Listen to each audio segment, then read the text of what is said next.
October is Domestic Violence Awareness Month, and our next guests are going to shed some light on the issue. Please welcome the broker owner of Avenue Home Collective, Melissa Sofia. Well, I get the honor to introduce Jessica Yaffa with No Silence, No Violence, and she is the president of one of my favorite nonprofit organizations, and they provide a lot of help to domestic violence survivors. And her special guest. I'm going to be talking about the prevalence of domestic violence. We have a lot of sort of misconceptions about how often this happens and who it happens to. And then I'm going to talk specifically about our organization and the resources we provide so that if anybody watching is in need or knows of someone that's in need, they know how to access those resources. The president of No Silence, No Violence, Jessica Yaffa. Welcome to the show. Hello. Welcome to the lounge set. Thank you. This is it. It's right lovely. Here. Yes, thank you. It's great to have you back. I know this is a very special segment for you. You brought a very special guest in today. Tell us what's going on. Absolutely. Well, you know, one of the most important things I feel when you start running a successful business is to find a way to give back. And in searching for an excellent organization to give back to, I was luckily pointed to No Silence, No Violence and Jessica. I was immediately impressed at the transparency and the real help that her nonprofit provides to, to women that are survivors of domestic violence situations. And, you know, one of the most important things for me when donating is to find an organization that actually takes the money that you give and helps people with it directly. And I really saw that firsthand. So it was just an incredible organization. She's a superwoman, and I'm so blessed to be a part of it. Awesome. So you wanted to bring her on today. Jessica, thank you so much for being here. My pleasure. Great to have you. Thank you. Tell us a little bit about your organization, what you guys are doing. You bet. So I am a survivor of domestic violence myself. And when I got to a place in my own healing journey where I recognized the gift really attached to my story, felt super compelled to create some sort of organization that would have the opportunity and capacity to really come alongside survivors who were feeling alone and afraid in some of the ways that I experienced. And so several years ago started by really just opening our doors and offering free support groups to women. I remember actually about 10 years ago running that first support group and praying that we'd have a handful of women show up, and there were 68 women the first night of our support group meetings. And so that really affirmed for me the tremendous need that is out there and also the purpose behind my journey. We became our own nonprofit about 3 years ago, so it's been a long road. And the intention of becoming a nonprofit, just like Melissa said, was really to be able to formalize our processes around accepting donations and then giving those donations to those that are struggling and in need. So No Silence, No Violence's real mission is kind of twofold, one of which is around prevention and education and really ensuring that we have access to young people from the very beginning as they start entering into relationship about their worth and identity separate from relationship, along with helping them to really recognize red flags and warning signs and talking with them about how to know very early on if you're in a relationship that can become controlling and possessive and all-consuming in order to really avoid getting to the place where they're in a more serious situation. And then the other side of it is really providing support coming alongside survivors and their families who are in crisis, oftentimes having gone to sort of the more traditional nonprofits and being turned away because many of the nonprofits in existence are driven by government funding and therefore have some very sort of strict guidelines around where they're able to and how they're able to provide support. And so we often receive needs that are sort of outside of the scope of what other nonprofits are able to provide. And we really work hard to not be government driven in that we want to be able to come alongside men, women, and children who are in crisis and unable to find the support that they're looking for or needing in some of these other organizations. So we do everything from providing assistance with childcare, keeping electricity on, diapering babies, putting clothes on women who have left with nothing. We do large events every year where we adopt families around the holiday times and ask them to submit their wish list to us and allow our volunteers to actually go out and deliver the gifts themselves. So we get to be really creative in the way that we do that work. That is a really neat, we firsthand got to experience donating during Christmas time and delivering the gifts directly to the families. And, you know, one of my clients, one of my best friends, they had actually purchased a bunk bed for a family who was living in just, you know, one small room, and her 2 children had been sharing a bed. She cried profusely, just telling me the story of what it was like to have her 5-year-old daughter help put together this bunk bed with these kids that, you know, didn't have their own space, and you know, to experience that, and for Jessica to make things like that happen. I mean, I'll get emails all the time. Someone had to run out of their house.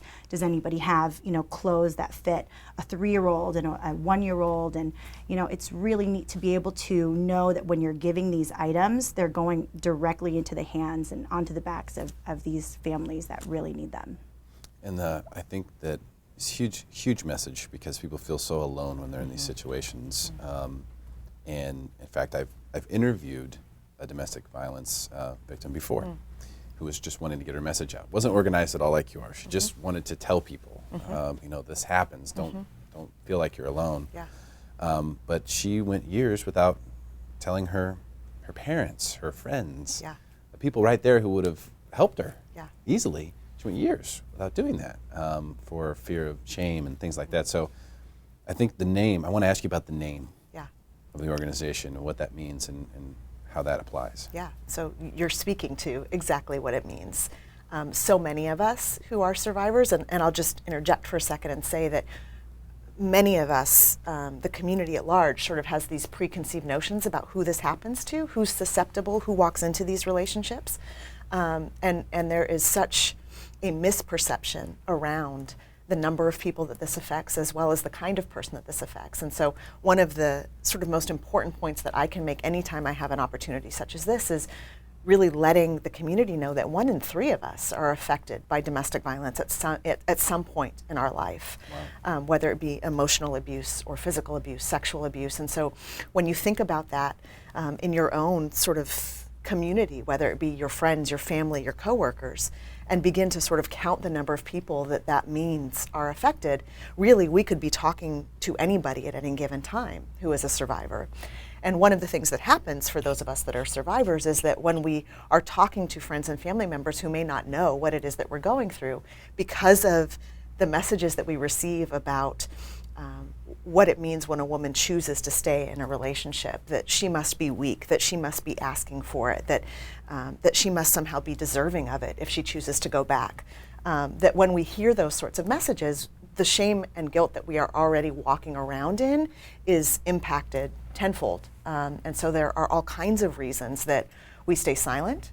And ultimately, one of the real gifts that No Silence, No Violence offers is a platform for women and men to really speak out about what they're experiencing without shame, without judgment, without condemnation. But the other thing that we really advocate around is ensuring that community members, our friends, our families, our employers, our police departments, our educators understand relationship violence as it is, and that we really each have an individual responsibility to ensure that we are creating safe spaces in our homes and in our classrooms and in our workspaces, so that as women are in crisis, they know that they are safe to come forward and that they won't be met with shame. They can reach out to you. Absolutely. And say, hey, I don't know what to do, I don't know who to turn to. Yeah. And many of the phone calls that we receive or emails that we receive are, I don't even know if I'm in this. I don't have, black eyes. I've not been to the hospital. I have no broken bones. And that's what I think of when I think of domestic violence. So I'm not even sure that I belong here. But I know that my money's being controlled, or my kids are being used against me, or I'm being verbally assaulted every day. I'm told that I'm stupid and worthless and won't amount to anything, that I can't leave. And so I don't even know if this is the place that I belong. And those are the kinds of calls and emails that we really rely on in order to be able to respond well and ensure that they have a space to be met with compassion and understanding, and that whether you are coming out of the hospital or a relationship where you have never been physically assaulted but are verbally assaulted every day, that the trauma attached to each of those experiences is the same, and that you're deserving of resources and an opportunity for healing over here, just as you are over here. Yeah, and I think everyone's situation obviously different. I know the the lady that I interviewed in the past, she said that her husband, this is who this was great 98% of the time. Was like the perfect guy. Wow. And the other 2% of the time was pure evil. Yeah.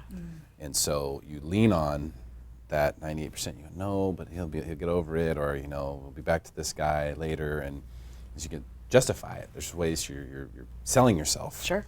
On why you should stay. Sure.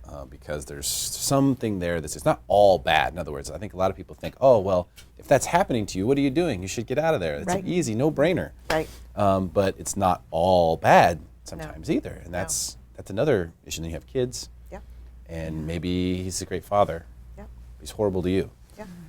There are a number of different things that people could be going through. So it's fantastic that there's a place Yeah. for someone to go to Yeah. say, hey, this is what's happening. What should I do? Yes. Right. Can I talk to other people who've been through this? Yeah. Can I connect with people? Maybe they don't need resources necessarily. Maybe they just need someone to chat with. That's right. But then there's also people who, have to make the midnight run, Sure. and they don't get to take anything with them. Yeah.